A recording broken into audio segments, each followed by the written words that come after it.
Ako si Eric Ocampo, DTF operator ng PYD Ojon 4 Machine 1. Ginamit po ito ng 7 araw na nakapag-print ng 428 meters. Pakita ko po yung aking printer head. Printer head area. Copying area na may 90% good condition. Hair clean.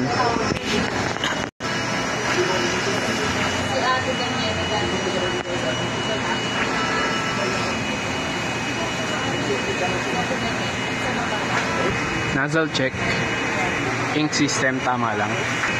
Sa damper sa white is nung March pa. Yung sa colored matagal na siya. Yung sa white ko medyo naglolo na. Waste tank last disposal ay bago ako mag-vlog ngayon. AVR, intact and ground wire, in-use ink, DTF ink, DTF powder, at media film. Sa consumables, nakapag-consume ako ng 7 bottles of white ink, isang magenta, isang yellow, 5 film, at 11 pieces na resin powder. Daily monitoring at checklist.